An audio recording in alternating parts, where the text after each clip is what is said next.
এই মুহূর্তে একটি অত্যন্ত গুরুত্বপূর্ণ খবর দেখাবো যে একেবারে ঘটনাস্থল অর্থাৎ দোহারিয়ার যে অঞ্চলে চন্দ্রনাথকে গুলি করা হয়েছে ঠিক সেখানে বন্দুকের যে গুলির খোল সেই গুলির খোল কিন্তু পড়ে রয়েছে। দেখাবো সেই ছবিটা, একেবারে গুলির খোল সেখানে পড়ে রয়েছে। যে গুলির খোল এখনো পুলিশ উদ্ধার করেছে, কিছু গুলির খোল উদ্ধার হয়েছে এবং যে সূত্র মারফত খবর পাচ্ছি আমরা প্রায় 14 রাউন্ড গুলি চালানো হয় চন্দ্রনাথের উপরে এবং এই মুহূর্তে সেই চন্দ্রনাথের উপরে যে 14 রাউন্ড গুলি চালানো হয়েছে সেই গুলির একটি খোল এখানে দেখতে পাচ্ছি আমরা। একেবারে এলাকাতে দেখতে পাচ্ছি ঘটনাস্থলে সেই গুলির খোল, একেবারে ঘটনাস্থল যেখানে অর্থাৎ যেখানে গুলি চালানো হয়েছে তার ঠিক কাছেই এই গুলির খোলের ছবিটা কিন্তু স্পষ্ট দেখতে পাচ্ছি আমরা। অর্থাৎ একেবারে ভয়ঙ্কর কাণ্ড, যেখানে শুভেন্দু অধিকারীর আত্মসহায়ক তাকে গুলি করানো হয়েছে, তাকে গুলি করেছে ঠিক যে এলাকাতে, ঠিক সেই এলাকার পাশেই গুলির খোল খুঁজে পাওয়া গেছে। অর্থাৎ দোহারিয়ার 9 নম্বর ওয়ার্ড, ঠিক এখানেই চন্দ্রনাথ থাকতেন একটি ফ্ল্যাটে। কেউ বলছেন তিনি তার পরিবারের সঙ্গে এখানে থাকতেন। তিনি আসলে পূর্ব মেদিনীপুরের বাসিন্দা, চণ্ডীপুর এলাকার বাসিন্দা এবং সেই গুলির খোল, যে গুলির খোল দেখাচ্ছি ঘটনাস্থল, একেবারে সরাসরি সেই ছবিটা দেখাচ্ছি, গুলির খোলের ছবিটা। শুভজিৎ মুখোপাধ্যায় আমার ক্যামেরা পার্সন রয়েছেন, তিনি তুলে ধরছেন গুলির খোলের ছবি। যে 14 রাউন্ড যে গুলি চালানো হয় সেই গুলির খোলের ছবিটাকে দেখাচ্ছে এই মুহূর্তে এখানে। এবং দোহারিয়া এলাকাতে মূলত চন্দ্রনাথ থাকতেন। কথা বলার চেষ্টা করে যারা রয়েছেন, দাদা আপনারা এলাকার বাসিন্দা, এই ঘটনা কি একেবারে আগে কখনো ঘটেছে আপনাদের এখানে? না, আমাদের এখানে কখনো ঘটেনি, এটা আনএক্সপেক্টেড। কি শুনলেন? শুনলাম এরকম রাত্রেবেলা এরকম একটা গাড়ি আসছিল চন্দ্রনাথ বাবুর, তো কোনো একটা 4 হুইলার এখানে। চিনতেন ওনাকে? না, আমরা চিনতাম না ওনাকে, উনি নর্মালি যাওয়া আসা করতেন। কতটা ভয়ানক, কতটা শঙ্কিত আমার এলাকায় এরকম ঘটনা ঘটছে? খুবই বাজে ব্যাপার এটা, মানে একটা মর্মান্তিক ঘটনা। এটার জন্য আমরা ভয় পাচ্ছেন যে এরকম আচমকা এলাকায়? হ্যাঁ, সে তো স্বাভাবিক, ভয় তো পাওয়ারই কথা।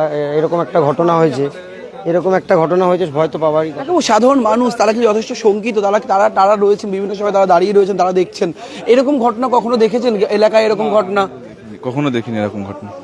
কতটা আপনারা কি সন্ত্রস্ত যে এরকম এলাকার মধ্যে ঢুকে এসে গুলি চালিয়ে দেওয়া হচ্ছে? আমি ছিলাম না, ডিউটি ছিল, নাইট ডিউটি ছিল। কি শুনলেন এসে তো দেখলাম, শুনলাম এরম ব্যাপার।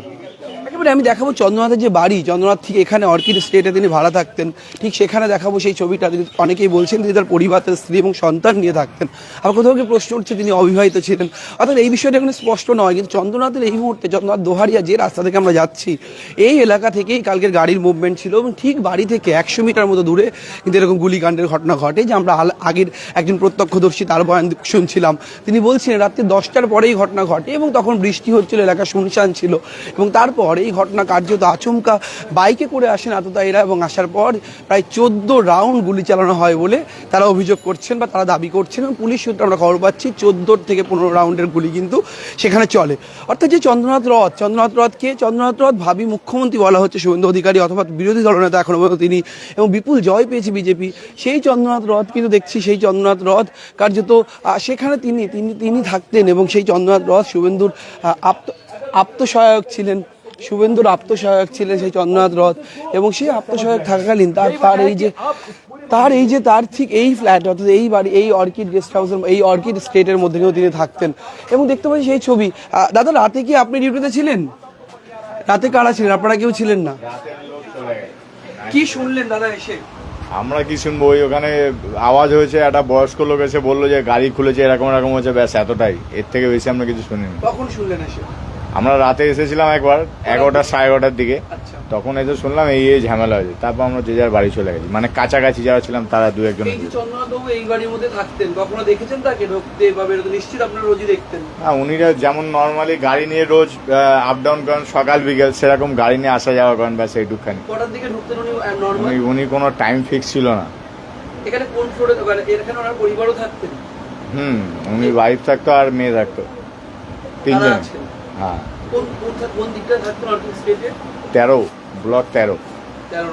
এই গেট থেকে ঢুকতেন? হ্যাঁ, এই গেট দিয়ে ঢোকা। আরেকবার একটু বলেন, আপনি সরাসরি লাইভে আছেন, যে আপনি যখন কালকে রাত্রি 11:30 থেকে এলেন, ওটা কি শুনলেন এসে? এখানে যা চিল্লাচিল্লি হয়েছে যে ওখানে মার্ডার হয়েছে, এই হয়েছে, তখন আমরা জানতাম না যে এরকম আমাদের স্যারই হয়েছে। ওটা পরে যখন আস্তে আস্তে সবার মুখ দেখলাম তখন জানতে পারলাম যে এই স্যারে এরকম দুর্ঘটনা ঘটে। তা অতটা দাদা ডিটেলস শুনিনি, কেন তখন অলরেডি ওখানে ভিড় ছিল। আমরা খালি শুনেছি ওখানে একজন মার্ডার হয়ে গেছে, তারপর আস্তে আস্তে পরে জানা গেছে। আমার পুরো নাম চেতন সাহা। বাবু যেটা বলছেন যে অর্কিড স্টেট, সেখানে তিনি প্রত্যেক দিন চন্দ্রনাথ রথ এবং তার গাড়ি কিন্তু প্রবেশ করতো, এবং এখানে আমি দেখাবো বাড়িটা ঠিক এই অর্কিড স্টেটের মধ্যে কিন্তু চন্দ্রনাথ থাকতেন। এখনও চন্দ্রনাথের পরিবার থাকেন বলে তারা বলছেন, তারা দাবি করছেন। ঠিক এখানে দাঁড়িয়ে অর্কিড স্টেটের মধ্যে চন্দ্রনাথের আবাস ছিল, এবং ঠিক তার সামনে থেকে আমি যদি একটু এলাকাটা দেখানোর চেষ্টা করি, সুবিধকে বলবো আমার সাথে এগোতে।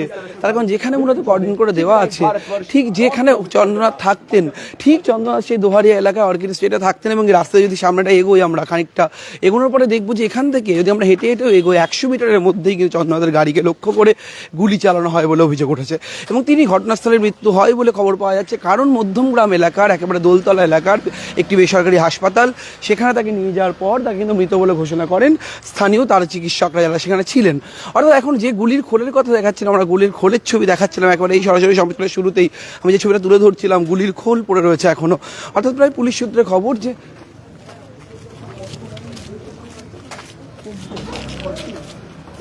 পুলিশ সূত্রে খবর যে 10-এর বেশি রাউন্ড, আমি 14 বলছিলাম, প্রায় এরকম 13-14 রাউন্ড কিন্তু গুলি চালানো হয়েছে তার উপরে, এমনটাই বলা হচ্ছে।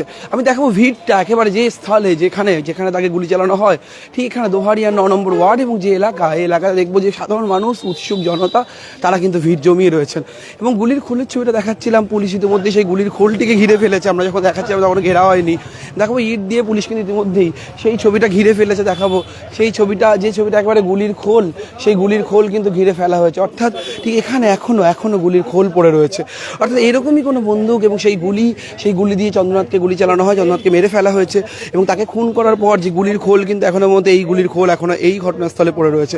আমি যদি ঘটনাস্থলের ছবিটা একবার দেখাই, গুলির খোল থেকে ঠিক চন্দ্রনাথের বাড়ি থেকে আমরা হাঁটছিলাম, আমি বলছিলাম যে 100 মিটারেরও কাছে রয়েছে সেই স্থান যেখানে ঘটনাস্থলের ছবিটা যদি আমরা দেখাই, একবার দেখবো যে সমস্ত দোকানপাট এলাকায় বন্ধ রয়েছে ইতিমধ্যেই, এবং পুলিশ কার্যত কর্ডন করে দিয়েছে এলাকা, এবং যে পুলিশের যে ক্রাইম যে স্পট, সেই স্পট কিন্তু ইতিমধ্যেই সংরক্ষণ করে ফেলা হয়েছে, অর্থাৎ যাতে কোনো রকমভাবে তদন্তে ব্যাঘাত না হয়। আমি দেখাবো সেই ছবিটা একেবারে সরাসরি, যে গাড়িটি এখানে রাখা রয়েছে, ঠিক গাড়ির পেছনে চন্দ্রনাথের যে গাড়ির কাজ, সেই কাজ কিন্তু ইতিমধ্যেই কিন্তু ভেঙে চুরে পড়ে রয়েছে। তার কারণ ঠিক ওইখানটাতে একেবারে পেয়া বাগান বলা হয় বা পোয়া বাগান বলা হয় দোহারিয়া, সেই পোয়া বাগান এলাকাতে কিন্তু একেবারে ওখানে যখন গাড়ি এসে পৌঁছয় তখনই গুলি করে দেওয়া হয়েছে চন্দ্রনাথকে লক্ষ্য করে।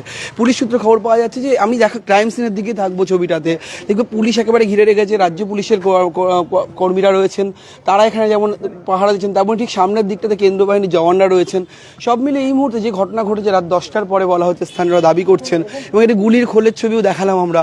সব মিলে এই মুহূর্তে যে ঘটনাস্থল, অর্থাৎ মধ্যমগ্রাম দোহারিয়া, যেখানে চন্দ্রনাথ ভাড়া থাকতেন বলে খবর পাওয়া যাচ্ছে, অর্কিড স্টেট বলে ওই আবাসনের মধ্যে, ঠিক সেখান থেকে চন্দ্রনাথের মধ্যে একজন হাই প্রোফাইল ব্যক্তির পিএ, তার খুন হয়ে যাওয়া একেবারে রাত 10টা বাজার পরই, এবং তাকে একেবারে সামনে থেকে গুলি করা, 14-15 রাউন্ড গুলিতে তাকে ঝাঁঝরা করে দেওয়া, এবং তার সঙ্গে নাকি আরও 2 জন ছিলেন, একজন ড্রাইভার, আরও একজন ছিলেন গাড়িতে, তিনি কে?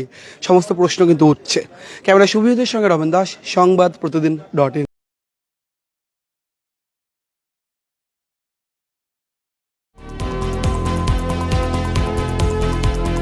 ফলো করুন সংবাদ প্রতিদিন ডিজিটাল।